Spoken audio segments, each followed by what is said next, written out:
Hello friends, मैं आज़ाद sir. आपका अपना YouTube channel mentor study point में स्वागत है। जैसा कि दोस्तों आप जानते हैं कि मैं आप लोगों को आपके अपने YouTube channel mentor study point के माध्यम से मैं आपको आधुनिक भारत का क्लास दे रहा हूं, जिसके अंतर्गत मैंने लगभग सारे टॉपिक पढ़ाने के बाद लास्ट में नेशनल मूवमेंट की हम तैयारी करवा रहे हैं। और इस नेशनल मूवमेंट में हम लोगों ने 2 चरण तो कंप्लीट कर लिया, तीसरे चरण हम लोग कर रहे हैं। इस तीसरे चरण में गांधी युग के नाम से जानते हैं।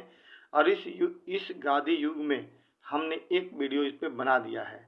आज हम लोग गांधी जी के बारे में हमने पिछले वीडियो में पढ़ा था कि कैसे गांधी जी का जन्म हुआ, कैसे कैसे गांधी जी यहाँ से साउथ अफ्रीका गए, वहाँ जाने के बाद लंबा एक संघर्ष लड़ा उन्होंने। फिर उस संघर्ष के बाद जब वो हिंदुस्तान 9 जनवरी 1915 ईस्वी को आने के बाद उन्होंने कैसे चंपारण सत्याग्रह के माध्यम से, खेड़ा के माध्यम से और अहमदाबाद के माध्यम से अपनी लोकप्रियता को बढ़ाया। उसके बाद रोलेट एक्ट आया। रोलेट एक्ट के खिलाफ में उन्होंने आंदोलन किया। इस चीज़ के बारे में हम लोगों ने पढ़ा था। आज दोस्तों हम लोग बात करेंगे हम लोग जालियांवाला बाग हत्याकांड 13 अप्रैल 1919 की। दोस्तों ये क्वेश्चन आपके बहुत पूछे जाते हैं कि जालियांवाला बाग हत्याकांड की स्थापना जालियांवाला बाग हत्याकांड कब हुई थी। तो दोस्तों ये तो हम लोग जानते हैं कि 13 अप्रैल 1919 ईस्वी में हुई थी। लेकिन ये क्यों हुआ था? तो दोस्तों मैं आपको छोटा सा एक कहानी बताता हूँ कि रोलेट एक्ट के विरुद्ध में गांधी जी ने अलग अलग जगहों पे अपना क्या किया था, आंदोलन चलाने का निर्णय लिया था। ऐसी स्थिति में हर जगह पे अलग अलग नेता चुने गए थे। इसी प्रक्रिया में इस आंदोलन का विरोध पंजाब में भी होने वाला था, अमृतसर में भी होने वाला था। वहाँ के नेता थे लोकल नेता डॉक्टर सत्यपाल और सैफुद्दीन किचलू। इनको अमृतसर में गिरफ्तार कर लिया गया वहाँ पे। अब इन्हीं को छुड़ाने के लिए वहाँ पर एक 13 अप्रैल को बैसाखी के दिन क्या हुआ था, लोग इकट्ठा हुए थे। हालांकि अंग्रेज अधिकारी ने मना किया था कि आप लोग यहाँ पे कोई भी सभा नहीं कर सकते हैं, लेकिन हमने कहा कि हम बिल्कुल शांतिपूर्वक और बिना किसी डिस्टरबेंस के साथ क्या करेंगे, सभा करेंगे। और हमने सभा की और इसी में अंग्रेज गुस्से में आकर के वहाँ पे गोलियां चलाएं और इसी घटना को हम लोग भारतीय इतिहास में जालियांवाला बाग हत्याकांड के नाम से जानते हैं दोस्तों। तो ये क्वेश्चन दोस्तों बहुत पूछता है, खास करके दिल्ली पुलिस में कई बार ये क्वेश्चन पूछ चुका है, इसलिए आप इसको याद रखिएगा।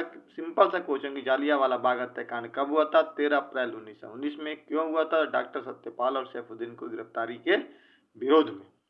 अब देखिए, अब हम लोग बात कर रहे हैं कि रोलेट एक्ट विरोधी आंदोलन के दौरान डॉक्टर सत्यपाल और डॉक्टर सैफुद्दीन किचलू की गिरफ्तारी के विरोध में अमृतसर के जालियांवाला बाग में 13 अप्रैल 1919 ईस्वी को बैसाखी के दिन एक जनसभा का आयोजन किया गया। यह प्रदर्शन अहिंसक और शांतिपूर्ण था। प्रदर्शन जो किया गया वो कैसा था दोस्तों? तो अहिंसक और शांतिपूर्ण था।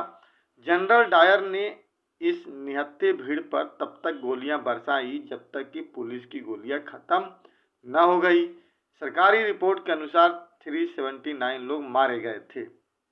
लेकिन दोस्तों ये सरकारी रिपोर्ट था, मरने वालों की संख्या तो हजारों से भी ज्यादा वहां पर थी। खून के लहू लिहान बह गए थे वहां पर, लेकिन ये तो सरकारी रिपोर्ट बताता है। तो दोस्तों मैंने भी बताया आपको कि जैसा कि हमने कहा कि इसको जनसभा करने का निर्देश नहीं दिया गया था, लेकिन हमने कहा कि हम करेंगे, शांतिपूर्वक करेंगे, और उसी का नतीजा अंग्रेजों ने गुस्से में आकर के गोलियां चलाई। इस हत्याकांड के विरोध में गांधी जी ने केसर ए हिंद की उपाधि, गांधी जी ने कौन सी उपाधि त्याग दिया था जी? तो केसर ए हिंद की उपाधि, रविन्द्रनाथ टैगोर ने नाइटहुड की उपाधि और सर की उपाधि, तथा शंकर नारायण ने गवर्नर जनरल के काउंसिल से इस्तीफा दे दिया था। किसके विरोध में? जालियांवाला बाग हत्याकांड के विरोध में। कांग्रेस ने जालियांवाला बाग हत्याकांड की जांच के लिए एक समिति बनाई थी, जिसकी अध्यक्षता मदन मोहन मालवीय ने किया।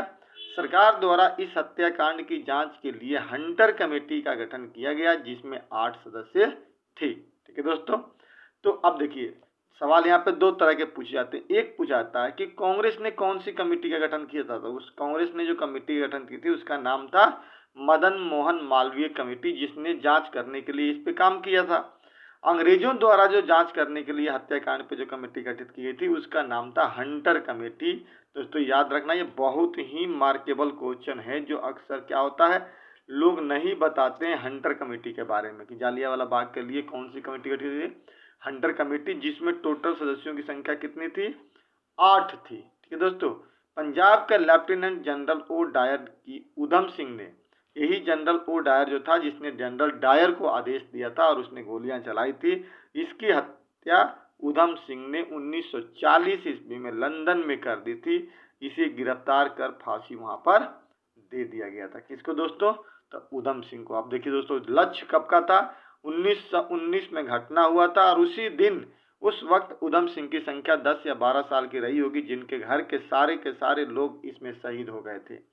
दोस्तों छोटी सी कहानी होती है उधम सिंह के बारे में। इसमें 10, 12, 13 साल का लड़का था जो अपने सारे परिजनों को वहां पे खो चुका था और उसी मिट्टी से, उसी जालियांवाला बाग के मिट्टी से उसी दिन इसने कसम खाया था कि अब मेरे जीवन का एकमात्र उद्देश्य यही है कि मैं जनरल ओ डायर की हत्या करूंगा, इसके अलावा मेरे जीवन का कोई उद्देश्य नहीं है। और दोस्तों आप यकीन नहीं करेंगे, 1919 की घटना थी और 1940, आप जोड़ लीजिए, लगभग 21 साल लग गया उस लक्ष्य को प्राप्त करने में। और 21 साल के बाद, 21 साल में उधम सिंह ने बहुत मेहनत की थी। कैसे कैसे, यहाँ इंडिया से वो कनाडा गए थे, कनाडा से लंदन गए थे, लंदन से फिर वहां पहुंचे जहां पे उसका सभा होने वाला था जनरल ओ डायर का, और वहां जा करके उन्होंने उसे गोलियां मारी थी बहुत रणनीति के तौर पे। तो एक लक्ष्य को पाने के लिए दोस्तों उन्होंने 21 साल लगा दिया था।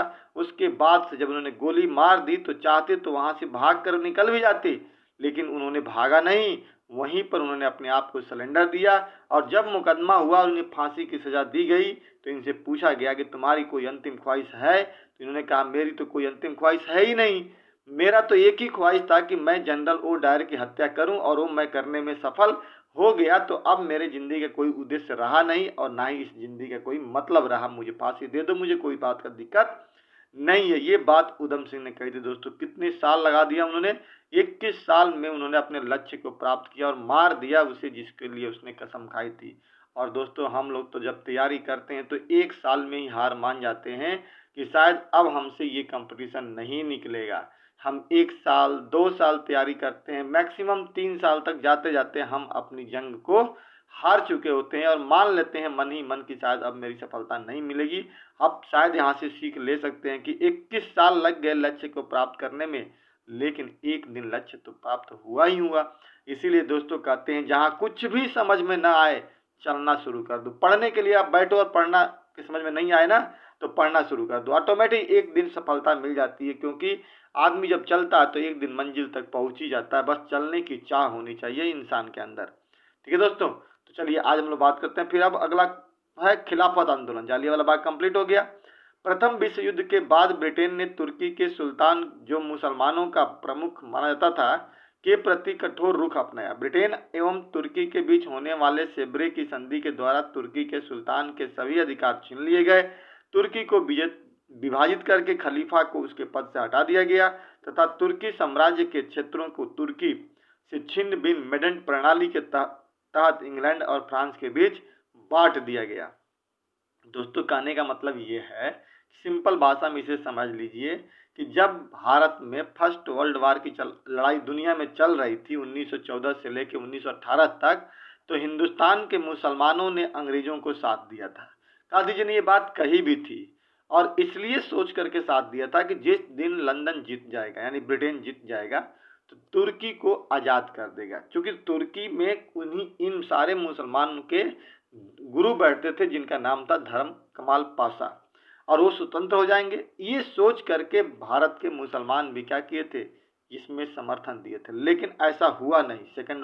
फर्स्ट वर्ल्ड वार जीतने के बाद अंग्रेज क्या कर गए, तो तुर्की को पूरी तरह से मेडन प्रणाली के तहत 2 हिस्सों में बांट दिया इंग्लैंड और फ्रांस ने, और अपने आप में बांट लिया उसको। इससे बड़ी नाराज हुए देश के हिंदुस्तान के मुसलमान, और तब जाकर के उन्होंने उनके खिलाफ खिलाफत आंदोलन की शुरुआत 1919 से लेकर 21 के बीच में किया था। ये था दोस्तों इसकी कहानी, समझे। अब आता है खिलाफत आंदोलन का कारण खलीफा के प्रति ब्रिटेन के रुख को नरम बनाने के लिए उस पर दबाव डालना था। इसी क्रम में मोहम्मद अली और अब्दुल कलाम आज़ाद ने विधान परिषद से इस्तीफा भी दे दिया। 1919 में मुंबई में अखिल भारतीय खिलाफत कमेटी का गठन हुआ।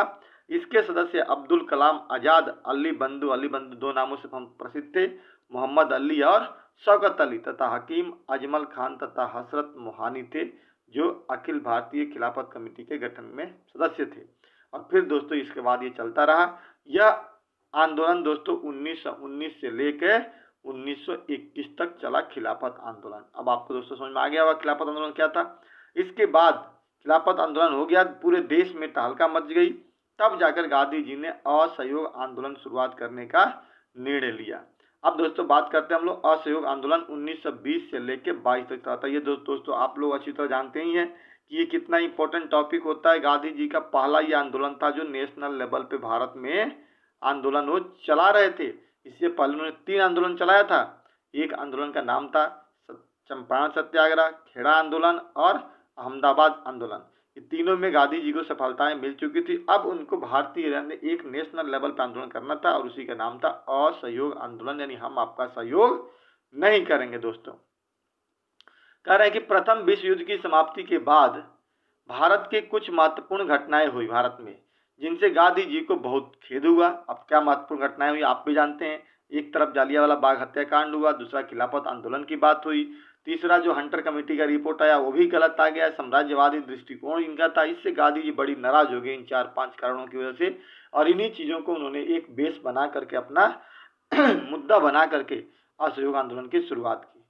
ठीक है दोस्तों, जिनसे गांधी जी को बहुत खेद हुआ। रोलेट एक्ट, जालियांवाला बाग का भीषण गोलीकांड तथा जांच हेतु गठित हंटर आयोग के साम्राज्यवादी निर्णय जैसी अनेक घटनाओं ने असहयोग आंदोलन की शुरुआत के लिए उत्प्रेरणा का कार्य किया। इन्हीं चीजों के बल पे गांधी जी ने क्या किया, असहयोग आंदोलन की शुरुआत की, क्योंकि बहुत उनको दुख हुआ था। सितंबर 1920 में कलकत्ता में कांग्रेस महासमिति का विशेष अधिवेशन हुआ, जिसकी अध्यक्षता लाला लाजपत राय ने की थी। इस अधिवेशन में महात्मा गांधी ने असहयोग का प्रस्ताव प्रस्तुत किया। इसी घटना के बाद सुरेंद्रनाथ बनर्जी ने इंडियन नेशनल लिबरल फेडरेशन का गठन किया। दिसंबर 1920 ईस्वी में राघवाचारी की अध्यक्षता में हुए कांग्रेस के नागपुर अधिवेशन में चित्तरंजन दास ने असहयोग का प्रस्ताव रखा। दोस्तों क्वेश्चन ये पूछा जाता है कि सबसे ये इस बात को किसने रखा था, चित्तरंजन दास ने रखा था। याद रखिएगा, सितंबर 1920 की घटना थी, दिसंबर में।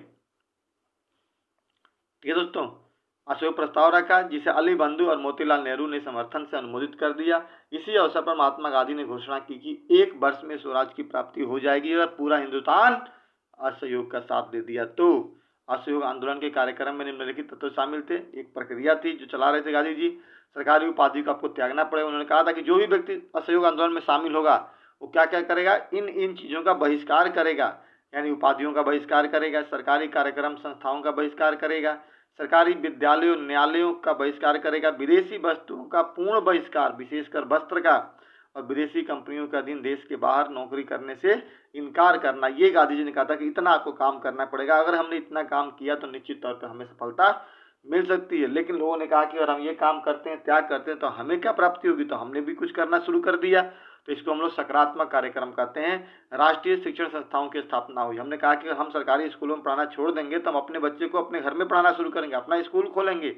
राष्ट्रीय न्यायालयों की स्थापना हुई। हिंदू मुस्लिम एकता का प्रयास किया गया। ठीक है दोस्तों, अस्पृश्यता का अंत किया गया। मादक पदार्थों पर प्रतिबंध लगाया गया। सैकड़ों वकीलों ने वकालत छोड़ दी, जिनमें देश बंधु चित्तरंजन दास, मोतीलाल नेहरू, राजेंद्र प्रसाद, सैफुद्दीन किचलू, सी राजगोपालचारी, सरदार वल्लभ भाई पटेल, टी प्रकाशम और अरुणा आसफ अली महत्वपूर्ण लोग थे जिन्होंने वकालत छोड़ दिया। उसके बाद से कभी उन्होंने वकालत नहीं की। दोस्तों ये भी एक बलिदान ही था।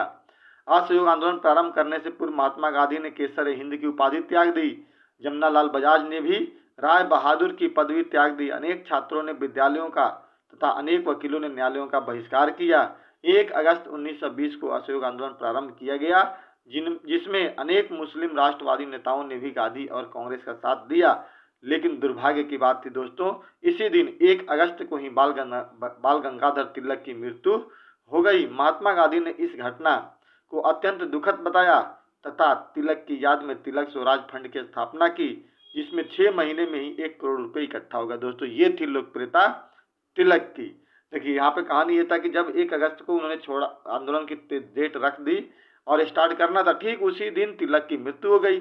अब डेट तो इधर उधर किया जा नहीं सकता था। गांधी जी ने कहा कि तिलक मर गए, इस बात का हमें दुख है, लेकिन हम आंदोलन चलाएंगे 1 अगस्त को ही, क्योंकि अगर स्थगित करते हैं तो देश में पूरी तरह से क्या हो जाएगा, अव्यवस्था आ जाएगी। स्टार्ट करते हैं। अगर आपको इतना ही प्रेम है तिलक से, तो तिलक के नाम पर एक हम तिलक स्वराज फंड स्थापित करते हैं। आप इसमें पैसा चंदा दीजिए ताकि इसके माध्यम से हम आंदोलन को आगे बढ़ाएंगे। दोस्तों 1920 की बात है, उस समय 6 महीने में 1 करोड़ रुपया इकट्ठा हो गया था। ये आम बात नहीं थी उस जमाने में 1 करोड़ रुपया को इकट्ठा करना, आज के कई करोड़ रुपया हो जाएंगे ये। दोस्तों बाल गंगाधर तिलक की ये लोकप्रियता थी, जो एक गरम दल के नेता थे। महात्मा गांधी ने जनता से अनुशासित और शांत रहने का अपील किया, परंतु बारदौली से सविनय अवज्ञा आंदोलन आरंभ करने के पूर्व में ही चौरा चौरी, गांधी ने कहा था किसी को हिंसा नहीं करना है, लेकिन चौरा चौरी में एक जुलूस पर पुलिस ने गोली चलाने के उत्तेजित होकर भीड़ ने पुलिस और थाने में पर ही हमला कर दिया, जिसमें 22 पुलिसकर्मी की मौत हो गई। अब यहाँ पे घटना घट गई। 1.5 साल लगभग दोस्तों चला था आंदोलन। पूरी तरह से अंग्रेज परेशान हो गए थे, क्योंकि हम कोई हिंसा कर ही नहीं रहे थे, तो हमें वो मारेंगे क्यों।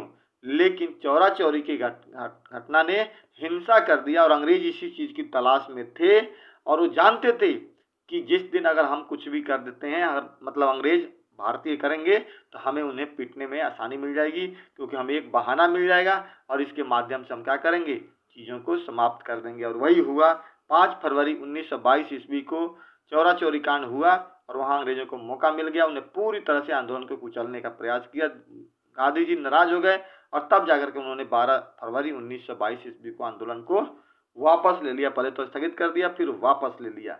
दोस्तों यहाँ पे बहुत बुराई हुई गांधी जी को कि अब तो हम लोग युद्ध जीतने वाले थे, लड़ाई जीतने वाले थे, लेकिन उन्होंने वापस ले लिया। लेकिन गांधी जी को पता था दोस्तों कि लगातार संघर्ष नहीं हो सकता है। संघर्ष विराम संघर्ष की नीति गांधी जी जानते थे। मेहनत करो, थोड़ी आराम करो, फिर मेहनत करो दोस्तों, खूब जमकर 1 सप्ताह पढ़ो, संडे के दिन पूरा एंजॉय करो, और फिर 1 सप्ताह जम करके पढ़ो। इसको कहते हैं संघर्ष की, गांधी जी की नीति, संघर्ष विराम संघर्ष की नीति। ठीक है दोस्तों, अब बात करते हैं चौरा चौरी घटना की बात हम लोग। असहयोग आंदोलन वापस ले लिया गया। चौरा चौरी घटना का नेता भगवान अहिर था। असहयोग आंदोलन वापस लेने का बारदौली प्रस्ताव पारित किया गया था, जिसके आधार पर गांधी जी ने 12 फरवरी 1922 को यह आंदोलन स्थगित कर दिया। आंदोलन के आरंभिक स्थगन से कांग्रेस के नेताओं यथा मोतीलाल नेहरू, चित्तरंजन दास, जवाहरलाल नेहरू तथा सुभाष चंद्र बोस गांधीवादी रणनीति से नाराज हो गए।